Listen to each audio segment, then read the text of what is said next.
Hey guys, Mr. Titan here, and I'm back to rank SpongeBob Season 8. You already know how this goes by now, not much of an intro needed, but I do want to give the disclaimer that all the rankings here are nothing more than my personal opinion.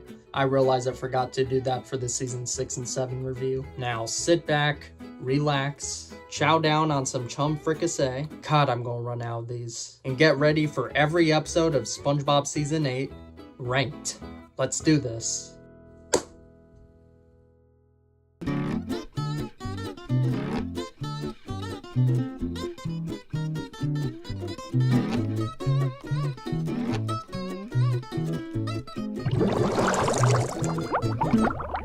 At the bottom of the ranking, we have Smooth Jazz at Bikini Bottom. Let me tell you, this episode was a distinct kind of infuriating and really makes me feel Squidward gets so much undeserved shit during these middle seasons for the sake of comedy that isn't even there. I've always hated it, even when I was a stupid kid who couldn't tell quality from his ass. Now at the risk of sounding more like Mr. Enter than Mr. Titan, let me break this train wreck down for you. Squidward has his ticket ready to go for the upcoming CoffeeJohnny concert only for Patrick to fucking eat it. Like, I get a conflict has to come from somewhere, but my god. The guy on the radio then says they're giving away the last 2 tickets to the lucky caller, to which SpongeBob gets them on the first call attempt as well as backstage passes. With SpongeBob now going to the concert with him, he off-puts all the other octopi from Squidward just as he begins vibing with them. I know he's the name of the show and all, but why the hell does SpongeBob have to be here? What could he really provide to this particular story? This could have easily been a solo adventure for Squidward like in Squidville or something. While Squidward's enjoying the concert, Patrick shows up and eats Squidward and SpongeBob's backstage passes because of fucking course he does. He has even less of a reason to be here than SpongeBob, by the way. After getting his seat stolen, Squidward angrily and understandably rants, which gets him and SpongeBob kicked out of the concert altogether. They then sneak into the backstage area, play music to try and win over CoffeeJohnny's manager, and Squidward gets predictably shoved aside by his idol in favor of SpongeBob's ukulele playing. One of the worst endings of the entire show. Squidward getting disrespected by his idol in favor of someone who, in that very episode, is established to not even be a true fan of CoffeeJohnny. Yeah, this episode shouldn't exist, honestly. Putting it under the splinter. Pet Sitter Pat. Okay, I already know what you're yelling at your screens. Mr. Titan, what the hell? Pet Sitter Pat is the worst episode of this season. Why go off on a pal for Gary when this is practically the same? I'll explain. This episode is abysmally horrible, I completely agree, and also agree with the sentiment that rips off a pal for Gary, a premise that should have never been tapped into again. But instead of describing what did bad, let me give an understanding of why I think it's not as bad as a pal for Gary. 1. SpongeBob is away at his grandma's house for the Gary torture, therefore you don't get moments of SpongeBob being out of character stupid right in front of everything happening. 2. SpongeBob grows concerned throughout the episode to the point of regretting leaving Gary with Patrick, something that never happened once with Puffy Fluffy. And 3. The episode ends happily enough for Gary, whereas a pal for Gary doesn't. Not excusing the episode, it still sucks. Putting it under Boating Buddies. Demolition Doofus. Yeah, this one reminds me of Good Neighbors, except I can actually sort of defend Good Neighbors because it was at a point in the show where you could root for SpongeBob and Patrick due to them being well-meaning and chill by comparison. You can't root for anyone here. SpongeBob feels no remorse and even cracks jokes about disfiguring Mrs. Puff, and Mrs. Puff goes on a murderous rampage trying to end SpongeBob. Just a twisted episode and easily one of the worst. Feels more at home on a different show, honestly. Putting it under a Fleener Dome. Next, we have a SquarePants Family Vacation. Yeah, you know this is a forgettable special when one of the most memorable things about it, at least to me, was when the SpongeBob Wiki used this screenshot as an icon to let people know a gallery had low quality images. Another memorable part is the road song, but that's really it. I forget this one exists most of the time, and despite having a role, SpongeBob's parents were underutilized here. Putting it below another waste of a special, Clash of Triton. I'll be honest, this could have been a halfway decent episode if it didn't end with Squidward getting arrested for no reason, literally just none, and Mr. Krabs bailing out SpongeBob and Patrick but not giving 2 shits about bailing out Squidward. Like seriously, why does Squidward always get the shortest end of the stick? That and the plot was very weak too. Putting it below Pet or Pest, as I think this does enough to fit the bill for an unfair Squidward torture episode. House Sittin' for Sandy. I'll be honest, this one was so boring that my only takeaway is that the anime animators forgot to animate SpongeBob wearing a water helmet and decided to make it a joke in the episode. I only think this is somewhat plausible because the show is still being storyboard driven at this time. Putting it under Tunnel of Glove. Sentimental Sponge. When SpongeBob does spring cleaning, Patrick influences SpongeBob to become a hoarder by convincing him that all trash is something to be sentimental about. Not much to say here. A line from Squidward does sum up my thoughts though. Okay, this is getting creepy now. Oh, I guess I better get these precious memories home. Officially creeped out now. Putting it under Roll of Dumb. Oh my god, a giant Krabby Patty eats Bikini Bottom? Yeah, sounds more interesting on paper, and we all know what happens to paper underwater. Putting it under Trench Billies. At the highlight of the F tier, we have Bubble Troubles. SpongeBob, you moron! You ruined my fun!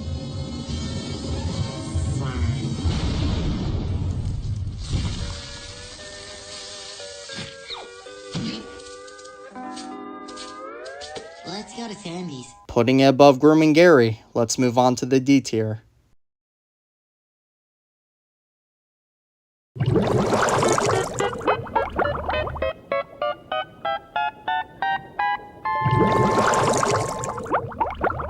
Starting off the D tier, we have A Friendly Game. This was a very slow one. SpongeBob and Patrick play golf, Squidward gets tortured a bit, and the episode ends. Just saying, Kid vs. Kat had a more engaging golf story, and that's probably the only time they one-up SpongeBob. The phrase, play it where it lies, does stick with me though when it comes to this episode. Putting it under No Hat for Pat. Squid-itis. This is the only episode from seasons 1 to 12 that I've undeniably seen, but have absolutely no memory of. All the episodes I remember at least one thing from automatically, but this completely blinked out. Upon watching the episode, it was just Squidward faking sick to get out of working and SpongeBob and eventually Mr. Krabs falling under the delusion that they're sick too. Yeah, I can see why I ultimately forgot this episode. Putting it under No Hat for Pat as well. Interesting play on acne problems. And SpongeBob using Mr. Krabs' diamonds to cover up Pearl's barnacles for her school dance solved the problem well enough. My biggest takeaway though is that Mr. Krabs makes bars of soap from freaking Krabby Patties. Krabby Patty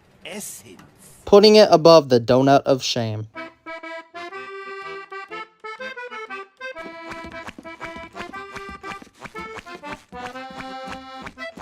Call this nitpicking, but I'm going to approach this episode with a question. Why didn't Plankton steal tears from Squidward instead of SpongeBob to give himself a second eye? He's got way closer looking of an eye and worldview to him. Putting it under Hocus Pocus. Also, it's interesting to see Bubble Bass make an appearance in the middle era, considering how I know him for his memorable antagonist role in Season 1 and his many appearances after, starting with Season 9. You know, it's hard to deny that this episode takes quite a bit from Home Sweet Pineapple. From the conflict of SpongeBob losing his house, in this case due to it rotting away, to the very title of the episode. I do think SpongeBob's friends' takes on building a new house for him, as well as the, once again, unfair Squidward torture, do a decent job at setting this one apart from Home Sweet Pineapple. And I like how the resolution was set up from the beginning. Putting it under Karate Star. Walking the Plankton. Nice title pun, but kind of a standard one. Mr. Krabs goes on a cruise vacation with SpongeBob, and Plankton goes on the cruise too with Karen as a secret formula scheme, unbeknownst to her as she thinks it's a second honeymoon. The highlight was her finding out this was just another scheme and going berserk by turning up the settings on her vacation mode. Doesn't do much to stand out though, and feels like a network request as this was one of 5 vacation themed episodes this season. Putting it under Chum Bucket Supreme. This vacation is a total bust.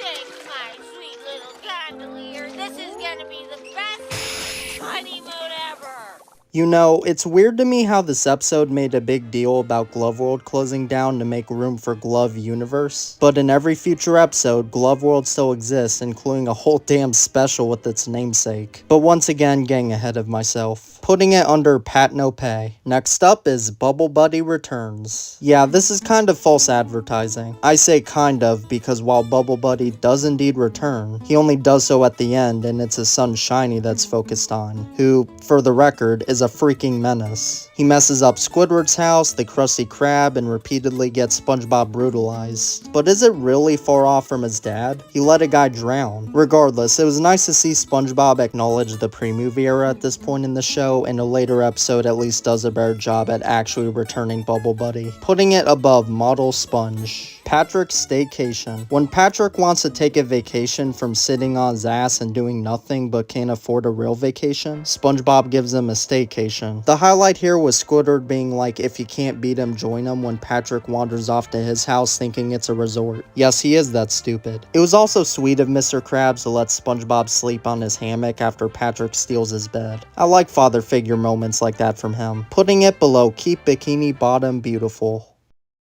Karen too bad as hell, putting it above the main drain. I've been told this episode parodies me. I wonder what that could mean. Would you like to make something too?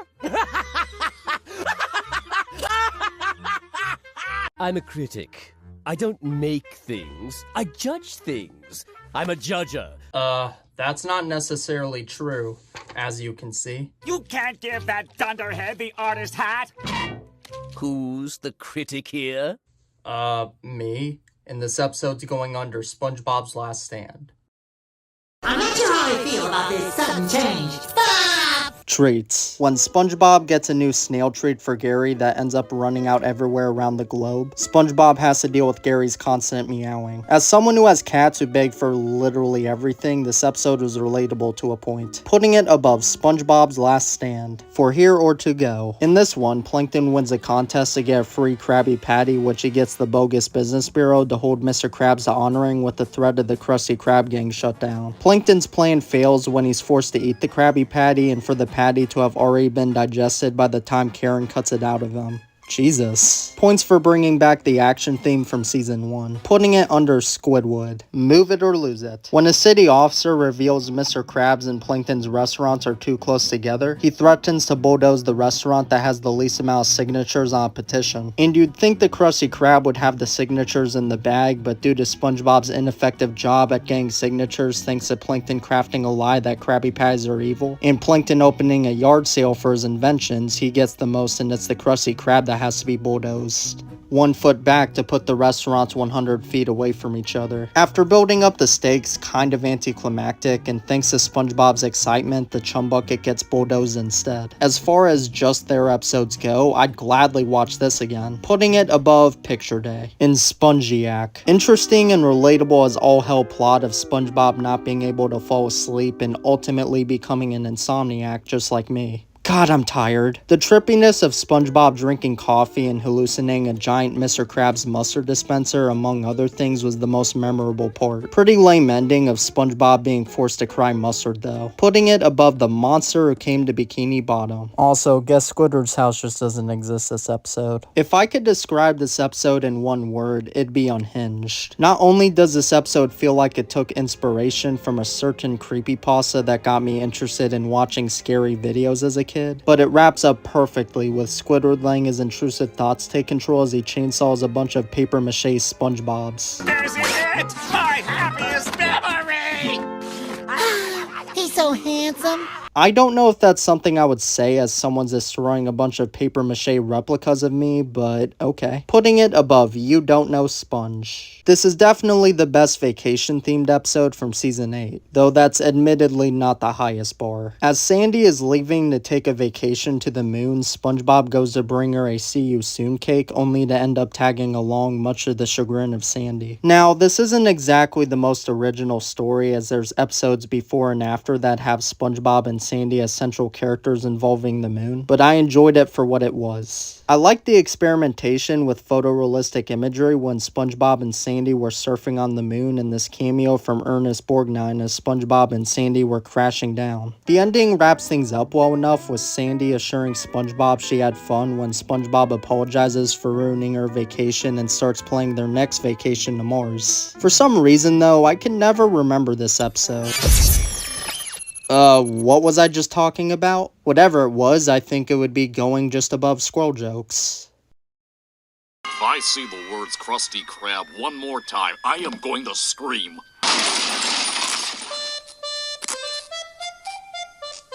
Ahem, what does that say? Krusty Krab. I thought so.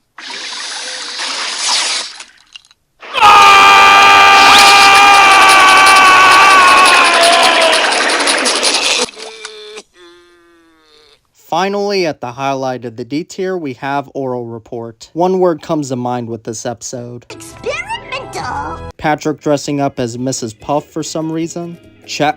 Sandy inventing goggles that can see through clothes to distract SpongeBob from his anxiety while presenting his report. Check. The goggles malfunctioning in a nightmare field thanks to Patrick. Check. A 4-party chase that's the most memorable part of the episode for me. Check. Points for relatability because the anxiety of public speaking fucked me up bad in middle school. Putting it under blackened sponge.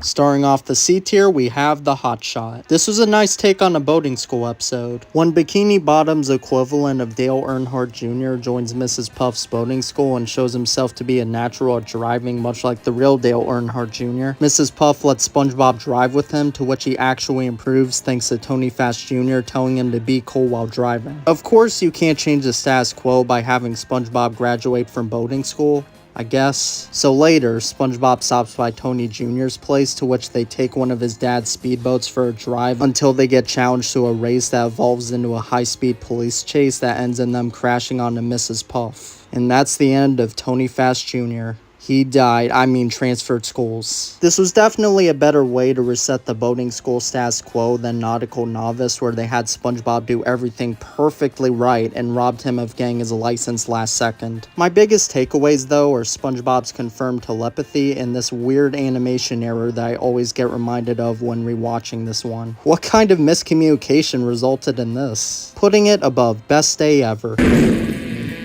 Whoa, did you see that? That guy wasn't just going fast. He was going Tony fast! Next up, we have Accidents Will Happen. Kind of a standard one, but I had fun with this episode. When Squidward hurts himself on the job, he holds this injury over Mr. Krabs, who does what he wants to avoid a lawsuit, all while trying to prove Squidward is full of shit. Eventually, an agent from the office workers safety department shows up to ask Squidward for his side of what happened. I love Squidward's retelling of himself being Mr. Best Employee Ever, leading up to him getting injured, in the reality that he was just sleeping on the job, saving Mr. Krabs from getting sued. Other than the few displays of unnecessary gross out, this was a good way to start off the season, putting it above the slumber party.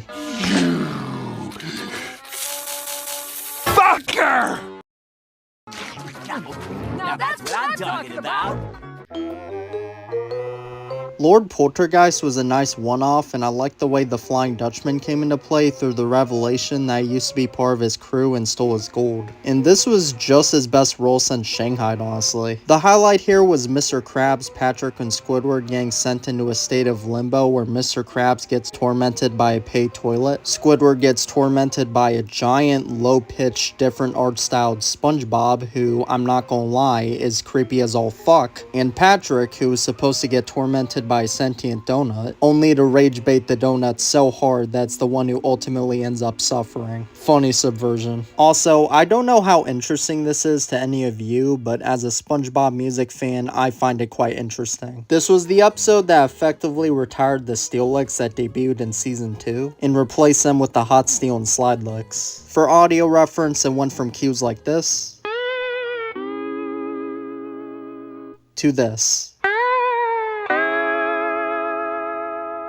Yeah, I honestly prefer the steel licks. Now, it's not like the steel licks have entirely been replaced, as they still sound in some episodes after this, but that's on average once or twice a season if lucky. And for the record, I will still be using them for overall ranking transitions. I probably didn't need to dedicate a portion of this video talking about that, but I found it interesting and it's my video, so putting it above Buried in Time. Catch your ghost for ya. It'll be easy with my newfangled paranormal critter detector catcher gizmo. And you just happened to bring that with you to the Krusty Krab. Sure, I was looking for milkshake gremlins. What? Next up, we have Squidward's School for Grown-Ups. First of all, I love how wacky the show's soundtrack has gotten at this point. Overture in C is a fun track, and it's a shame it's only gotten 3 times the shine up to season 12. As for the episode, pretty weird one for reasons you'll see why in a minute. Patrick seemingly grows a beard and starts hanging out with Squidward, who teaches him to be mature to match his new mature look, much to the dismay of SpongeBob, who doesn't want to lose Patrick forever. As a last resort, SpongeBob performs a rather memorable musical number at an opera Patrick and Squidward are attending, which brings Patrick to tears. It is here where the beard is revealed to have been a sea urchin who gets awakened by the tears and ditches Patrick. See what I meant by weird? Upon the two friends reuniting and getting applause by the opera attenders, Squidward shames them for applauding a terrible performance, rightfully getting pelted by rotten fruits and vegetables. Bro needs to lighten up a little, even I'm not this cynical. Putting it above the chord. The Way of the Sponge. Not much to say here. This was just a fun episode of SpongeBob unintentionally proving himself to be good at karate while just doing tasks at work after previously being seen as weak by Sandy's karate instructor, which was good action. That's definitely the best sequence from this episode. Putting it above Slide Whistle Stooges. Also, did SpongeBob just reference Happy Tree Friends? God, I'm getting a flashback. The other Patty. Firstly, let me say how much of a breath of fresh air this episode was from the atrocity that was one-course meal from last season. After another failed secret formula scheme by Plankton and Mr. Krabs rubbing in his face, SpongeBob asks why they always fight and notes how they used to be friends in a cute callback to Friend or Foe. Upon a restaurant shack known as the Flabby Patty opening and Plankton learning how good the Flabby Patty tastes, he moves on to try and steal their recipe. The shack then attracts all the customers from the Krusty Krab. Instead of immediately working together like in Best Frenemies though, Mr. Krabs and Plankton compete to steal the formula. After multiple failed theft attempts that end in them getting maimed, they agree to team up, to which they disguise themselves to get a job at the Flabby Patty. And after pretty much immediately getting their hands on the formula and realizing it to be a recipe for friendship, the owner is revealed to have been SpongeBob, who crafted the restaurant to bring Mr. Krabs and Plankton back together. Convoluted as fuck, need I add? This episode has a pretty cute ending, with Mr. Krabs and Plankton teaming up once again to give SpongeBob chase as revenge for all the physical damage they took this episode because of his plan. You know me, I love a Mr. Krabs and Plankton episode like this. Putting it above Culture Shock. Get back here! We should do this more often, Krabs. Wholly unnecessarily long title. I love how Man Ray doesn't seem to give two shits about actually being evil or helping Plankton and is just there to eat Krabby Patties. Kinda reminds me of him turning good or at least neutral at the end of Mermaid Man 3. And it backfires on Plankton when he has to handle the bill of all the Krabby Patties Man Ray ate. Putting it above Hayden, Then What Happens. Oh, and we're already at the single-digit ranking with Drive-Thru. This episode is hilarious to me solely because they had to change the Krusty Krab walls to wood instead of glass for this plot. Considering the Krusty Krab at this point in the show was the cartoon equivalent of McDonald's, I'm glad they did a Drive-Thru Goes Wrong plot, ending in the destruction of the Krusty Krab when Mr. Krabs bites off more than he can chew by adding one too many drive-thrus. This was definitely an entertaining and pretty funny watch. Good thing you didn't hire a professional to do that. And why is that, Mr. Squidward? Because then you'd only get to repair it once. You know this is a good one when my biggest complaint is that we never got to find out what flavor the toothpaste was. So what flavor is it? It's just a hole in the wall, boy. It doesn't have a flavor. No, I mean the toothpaste. Oh, well, I think it...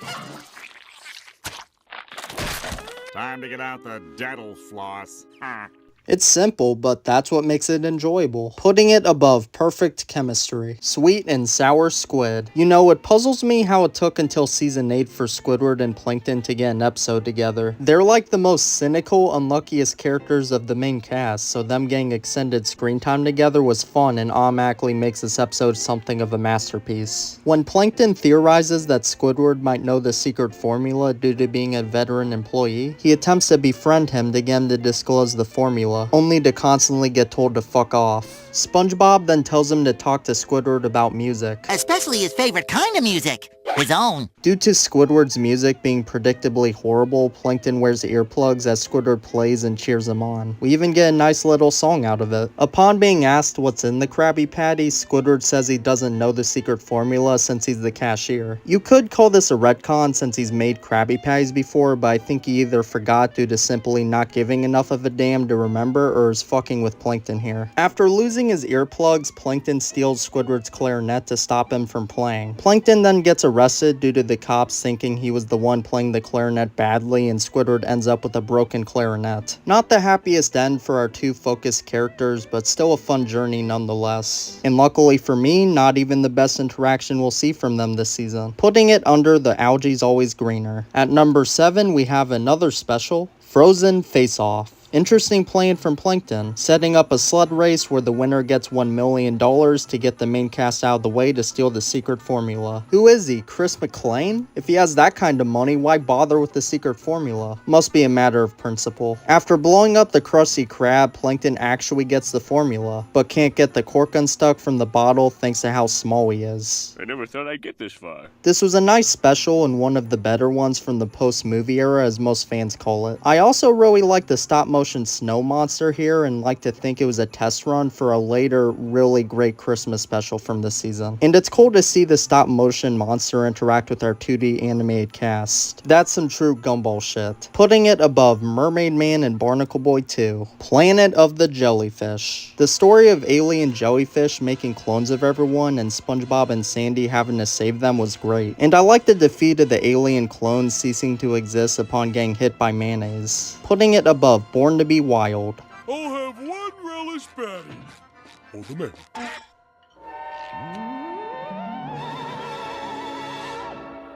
Now on to the best Squidward and Plankton team up, Chum Fricassee. Due to getting no respect for Mr. Krabs, Squidward quits and heads to the chum bucket where he improves Plankton's chum using his grandma's recipe. From there, the chum bucket becomes way more popular than the Krusty Krab. SpongeBob even forgets the Krabby Patty. That's one of his most favorite things and he just forgets it. Of course, status quo, so the business has to come crashing down somehow. I like how the downfall was all Squidward's fault because of him not letting the chum cook for the required 24 hours due to the fame getting to his head. Being used as a literal doormat was a bit much, but he did overthrow Mr. Krabs' business and feed people undercooked chums, so I guess it's deserved to a point. Great episode, honestly. Putting it above pre-hibernation week, Face Freeze. Time for an unpopular opinion. I love this episode. And for a moment of clarification why I called the over-the-top faces of the middle seasons annoying, the only reason it annoys me in something like Choir Boys is because that whole episode is based around being annoying. And SpongeBob not resembling himself while torturing Squidward makes him feel like a different character. But here, I think it enhances the episode. SpongeBob and Patrick are told by Mr. Krabs to not make faces, otherwise they could freeze that way forever. They proceed to not listen to him and end up having their faces frozen in an unfavorable state, even when Sandy attempts to massage their faces back to normal. All the faces, while potential nightmare feel, are well drawn, and I have to give credit to Robert Ryan Corey. My favorite one was Mr. Krabs' frozen face after losing his shit. This episode's just a masterpiece. Putting it above the smoking peanut. Also useless trivia. This episode was in the background of a Waffle Pone video. And that concludes the C tier. Wow, I actually get to use the other tiers this time. Let's move on to the final 3.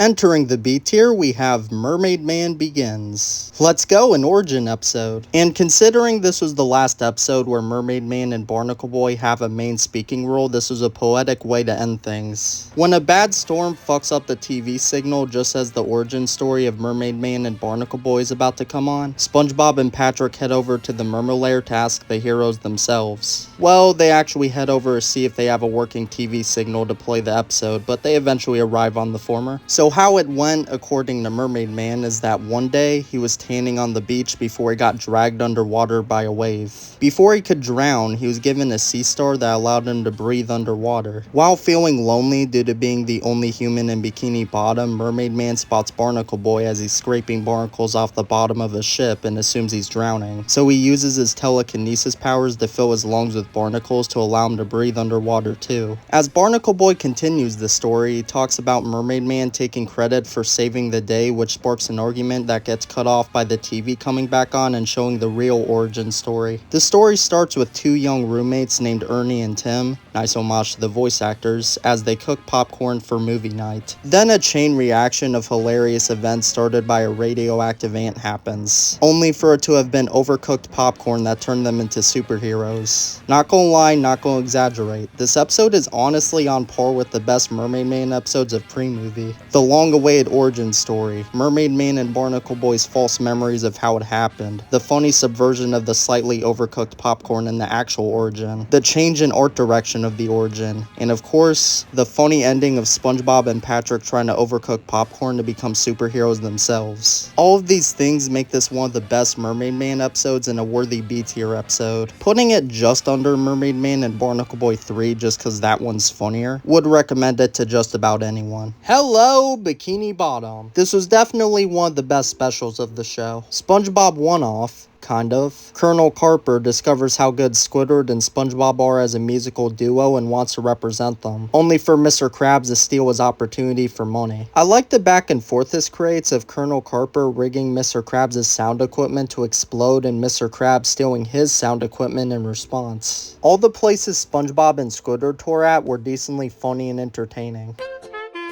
Too loud! You're playing too loud! Okay, 2, 3, 4. Too loud! Still too loud! Too loud! The cutaway scene with Plankton as he realizes the Krusty Krab is at a pawn shop was good, and the music of the special is also great, such as the song led by Colonel Carper at the beginning. But the final duet between Squidward and SpongeBob really takes it away and makes the special, well, something special. I'll just be doing something unrelated and the instrumental will pop in my head, putting it above The Secret Box. This definitely makes up for the biggest stud of the season and was an excellent way to end Season 8. But that bears the question, what is my favorite episode of the season? Well, we'll figure that out as we go to the S tier.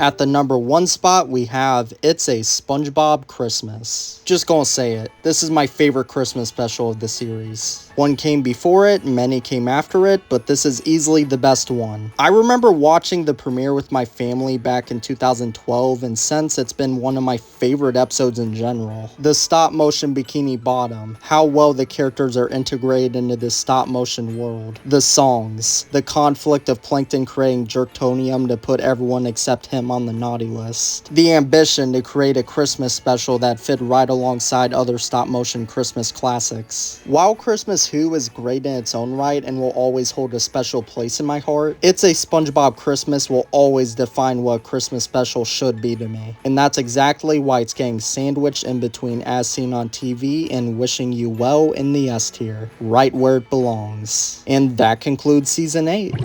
So, there it is, every episode of SpongeBob Season 8 ranked. And if I'm being honest, this was not a bad season. It was still far from good, had an objective dud or 2 or 3, and mostly mediocre episodes beyond that. But when it hits, it fucking hits. As in some of the best and most rewatchable episodes of the whole show. I also like the slight change in the show's color palette, being darker and more saturated at times. Definitely puts this above Season 6 and 7 from a visual standpoint. When it comes to where I'd put the season when ranking it, I wanted to put it above Season 5, but have to go just under it. Season 5 was just a more fun and fresh season, and next to it, it just looks more dried out, as good as it can be at times. And that was my ranking for Season 8. I can't wait for Season 9. I heard that one's a mixed bag, so I can't wait to see what that one's about. If you enjoyed the video, please like, subscribe, and comment to let me know what you think, and if you'd like to see me post about random shit off the platform, I'd appreciate you following me on X Twitter. Bolger. Link in the description. And until next time, this has been the one and only Mr. Titan. Stay weird. This is my cat, by the way. His name is Scooter.